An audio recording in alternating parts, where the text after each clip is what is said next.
6h04 et J-4 avant les législatives. Duel à distance aujourd'hui entre Elisabeth Borne et Jean-Luc Mélenchon. Le leader de la NUPES organise ce soir son dernier grand meeting avant le premier tour des législatives dimanche.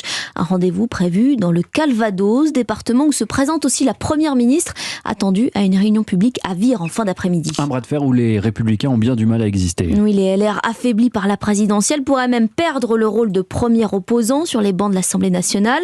Le parti compte pour l'instant une centaine de députés et peut-être moins à l'issue du scrutin. Alexandre Chauveau, un dernier conseil stratégique était organisé hier. Oui, et ce que visent les candidats des Républicains, c'est une qualification au second tour, car en cas de duel face au Rassemblement national ou à la NUP, la droite espère s'en sortir en profitant d'un report de voix en sa faveur. Le but, empêcher Emmanuel Macron d'obtenir une majorité absolue et le contraindre ainsi à considérer les députés LR.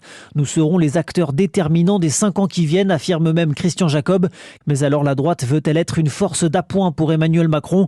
Réponse de Christian Jacob, le président du parti. Force d'appoint et marchepied, certainement pas. En revanche, nous avons toujours été force de proposition. Jamais on n'a été dans des attitudes de blocage, à aucun moment. Les textes qui vont dans le bon sens, on sait les voter. Ceux avec lesquels on n'est pas d'accord, on sait s'opposer avec dureté et on continuera dans cet esprit. Christian Jacob, dont le départ est acté après ces élections, concentre les critiques depuis plusieurs semaines. Il est déjà à la retraite, confie un stratège qui lui reproche, comme d'autres, l'absence de campagne nationale des Républicains.